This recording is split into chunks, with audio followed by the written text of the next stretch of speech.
gue punya 4 mouse dari Lamzu yang bikin kalian tuh punya banyak opsi. Mau sesuaiin sama grip style kalian atau selera desainnya juga bisa. Beda-beda juga ukurannya, jadi kalian bisa tentuin aja mana yang ngefit sama ukuran tangan kalian. 3 ini model yang Abidex mouse, sementara satu ini ergonomik. Untuk desainnya ini ada yang doodle, ini limited edition ya. Ada yang pink juga kayak ini, dan ini ukurannya paling kecil. Dan so far ini yang jadi favorit gue, ukurannya gede tapi dia punya bobot ringan banget. Kita bahas satu-satu. Seperti biasa, selalu impress sama boxnya Lamzu, seru experience unboxingnya, dan ini masing-masing kelengkapan dari setiap mouse-nya. Ada grip tape, ekstrak VTFI, kabel, dongle, dan ada plastik untuk tutupin bagian bawahnya ini. Terutama yang Maya X ini ekstrim banget ya. Kayak minim banget plastik ketutup di bawahnya, ini super kebuka. Hasilnya dia punya bodi atas itu solid, enak dipegangnya, tapi tetap punya bobot yang super ringan.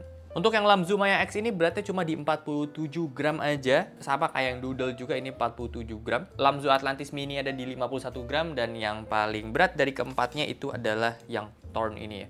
Dan ini ukuran juga yang paling besar. Weight distribution gue sih ngerasa cuma ada di Atlantis ini aja yang kayak sedikit lebih berat di depan gitu ya. Karena kalau diperhatiin di bagian bawahnya, dia punya PCB di belakang untuk naruh baterai itu beda sendiri. Kayak posisinya agak di atas dan kurang panjang ke belakang. Menurut gue itu yang jadi pembedanya. Sisanya stabil banget, sampai yang Thorn pun yang ukurannya dia bukan simetris gitu, ergonomik, tetap beratnya itu seimbang depan belakangnya. Kita ngomongin volume dari 4 mouse ini, anyway tangan gue ini panjangnya 19 cm ya, dan gue paling pas pakai si Lamzu Maya X ini dengan grip stylenya itu claw grip. Kalau kita bandingin Maya X ini sama Thorn, kelihatan dia itu punya body yang lebih panjang, sementara Thorn itu lebih tinggi dan lebih gemuk. That's why secara volume tetap si Thorn ini jauh lebih besar ya dibanding si Maya X, karena Maya X itu lebih ceper. Tapi ini poin yang menurut gue penting banget, ukuran Maya X ini terbilang besar, bobotnya tetap ringan, jadi buat gue pribadi ini nyaman banget dipakainya. Sementara untuk di Thorn ini ya cenderung tetap lebih ringan sih ya, kalau dibandingin sama mouse ergonomik lainnya di 52 gram doang. Dan gue kaget sih, ternyata tangan gue yang 9 cm ini enaknya pakai palm grip di sini dibanding claw grip. Sementara untuk di Maya Doodle ini, kalau dibanding sama Maya X, memang dia lebih kecil tapi dia punya bobot itu sama. So Maya Doodle ini gue ngerasa cocok buat kalian yang ukuran tangannya itu under 19 cm, ya mungkin 18 cm, dan mau pakai claw grip atau fingertip. Ini perbandingan tangan gue ngegrip di 4 mouse yang berbeda. Dan jujur aja si Atlantis Mini ini yang menurut gue pribadi sih gue kurang cocok ya, karena dia terlalu ceper di depannya, terus terlalu tinggi di belakang. Tapi ini cocok buat Nino yang tangannya memang lebih kecil dari gue, dan cocok juga buat kalian yang memang mau fingertip grip style banget. Secara spek 3 mouse yang ini tuh high end banget ya, sensor 3950, LOD bisa di 0,7 mm, MCU pakai Nordic 52840, support sampai 8K, tapi di sini yang gue pakai dongle 8K cuman yang Maya X aja.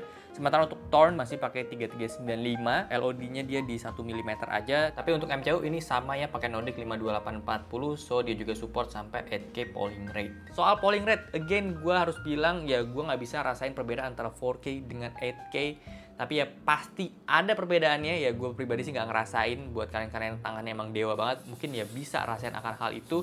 Dan tergantung juga sama spesifikasi hardware kalian, mulai dari monitor sampai kalian punya PC. Contoh kasus nyata di PC gue yang bawah, dia pakai 2600, pakai 5600 XT, itu nggak kuat ya ngejalin 8K. Pasti kalau misalnya gue main Apex Legends stuttering jadinya. Tapi gue appreciate sama Lamzu yang udah kasihin note di websitenya, kalau misalnya kalian pilih yang 8K itu ada minimum specification untuk PC kalian dan monitornya juga. So untuk 8K, 4K ya itu balik lagi soal kebutuhan kalian, tapi sebetulnya 1K pun udah cukup sih buat gua. Yang penting shape mouse-nya sih. Kesamaan dari 4 mouse ini tuh switch-nya mereka semua pakai optical switch. Gue pribadi sih happy pakai optical switch karena gue ngerasa kayak lebih enteng gitu dan lebih enak aja untuk nge-spam klik. Dan yang gue tahu juga optical switch itu jauh lebih durable dibanding yang mechanical switch karena dia tuh minim gesekan ya. Tapi gue tetap setuju sama orang-orang yang memang ada preferensi sama mechanical switch dengan optical switch.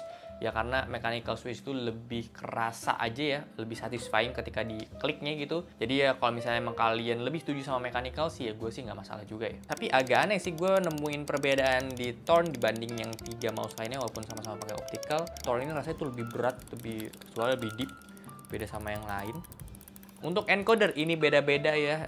TCC Silver itu ada di 2 mouse ini, yang Thorn sama di Doodle. Jadi dia punya feeling itu nggak terlalu yang leveling banget ya, jadi lebih halus. Tapi untuk klik tengahnya sih aman, nggak keras dan nggak effort banget untuk pencetnya. Sementara untuk di Maya X sama Atlantis Mini ini dia pakai custom punyanya Lamzu encodernya, tapi sih gue ngerasa yang Atlantis ini mirip-mirip kayak silver juga. Sementara untuk yang Maya X ini lebih ke gold sih gue ngerasanya, karena levelingnya lebih enak. Tapi dari info yang gue dapat, memang semua batch barunya Lamzu sekarang itu udah pakai yang Lamzu encoder. So feel-nya itu akan sama kayak Maya X yang gua punya ini. Untuk posisi side button semuanya aman, terjangkau dengan baik, kliknya juga mantap, solid juga dipencet, nggak mendem ke dalam. Coating ini penting dan gua ngerasa enak semuanya Lamzu. Gue sih nggak ada rasa perbedaan masing-masing mouse-nya Lamzu ya, semuanya itu coatingnya enak, grippy-nya mantap banget. Kayak sedikit ada teksturnya, lengket banget juga. Ini gue megang gini dong tuh langsung ngegrip dan ya nggak ada effort sama sekali. Dan gue suka juga ketika gue pakai lama, ini tuh bukan yang bikin keringetan dan jadi bikin licin gitu loh. Untuk glide di mouse ini, gue sih ada rasa beda, gue nggak tahu kenapa ya. Kayaknya sama pakai PTFE gitu. Yang Atlantis ini gue ngerasa lebih halus gitu ya dibanding tiga lainnya. Tiga lainnya tuh PTFE-nya kayak ada sedikit teksturnya, dan ketika dicoba di glide di gue punya mousepad atau dashpad juga rasanya beda. Si Atlantis ini tuh lebih halus, sementara untuk yang lainnya ini kayak tipikal kontrol gitu loh, bukan yang speed kayak Atlantis. Gue nggak tahu apakah memang beda yang disengaja gitu ya, atau si Atlantis ini karena ini pinjaman doang jadi udah sering dipakai ya, jadi lebih halus gitu. At least ya itu yang gue rasain. Tapi ya memang selama gue udah kena yang Glasscade Fit itu yang punya press play, gue sih emang lebih suka yang Glasscade. Dan beruntung juga si Lamzu ada sediain yang glassnya juga, tapi gue belum beli. Dan satu fitur yang menarik banget yang kemarin gue sempat bahas juga di video vertikal, yaitu dia punya software udah web based, terutama yang Maya X ini. Dan memang yang baru support di Maya X aja sih ya. Web based ini enak banget buat gue yang memang ya banyak mouse suka coba-coba gitu ya.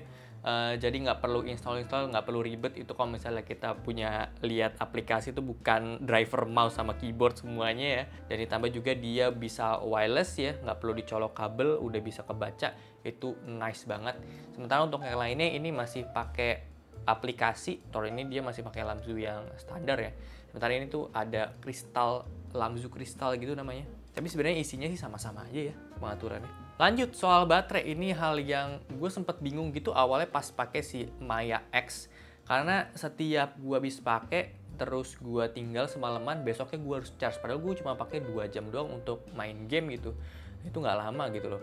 Tapi besok pagi ketika gue mau pakai ini udah habis baterainya. Padahal gue udah setting juga di softwarenya dia itu untuk sleepnya di 1 menit, itu kan cepet banget, jadi kalau gue nggak pakai dia akan langsung mati. Tapi ternyata yang bikin dia baterainya itu cepet banget habis adalah mode performance-nya. Itu gue nyalain ke high performance, dan itu ternyata yang ngaruh banget sama konsumsi daya baterainya dia. Jadi gue balikin normal lagi sekarang dan baterainya udah jauh lebih awet. 5 hari gue pakai baru gue nge-charge. So oke, untuk keempat mouse ini tuh harganya di 1,5 jutaan, dan itu varian 1K ya. Kalau misalnya kalian mau tambah dongle 4K atau 8K ya harganya beda lagi. 4K itu nambah sekitar 300 ribuan, 8K itu nambah sekitar 500 ribuan. Emang gap harganya tuh jadi jauh banget sih ya dari 1K-nya mereka. Gue pribadi jujur cukup banget pakai 1K, tapi kalau misalnya kalian emang kedepannya itu pengen ada upgrade ke 4K, 8K dengan kalian juga upgrade PC dan monitor kalian, yaitu jadi gampang aja sih, tinggal beli dongle secara terpisah itu bisa. Kesimpulan untuk 4 mouse ini sih memang balik lagi soal ukuran dan grip style kalian sendiri sih ya, karena itu yang sangat menentukan 1K, 4K, 8K ya. Semuanya ini udah bisa disupport sama Lamzu, tinggal kalian sesuaiin aja sama kebutuhan dan kondisinya kayak gimana. Jujur gue pribadi emang suka banget sama konsepnya si Maya X ini, ukurannya besar, cocok di tangan gue, tapi bobotnya ringan banget. So ini jadi fitur yang memang harus dijual banget sama si Lamzu, khususnya di Maya X ya. Ya kalau kalian tertarik sama 4 mouse ini, linknya gue taruh di description box. Ya jadi segitu aja untuk video kali ini. Thank you banget udah nonton. Kalau suka boleh like, share, dan subscribe. Gue sampai jumpa di video selanjutnya. Terima kasih.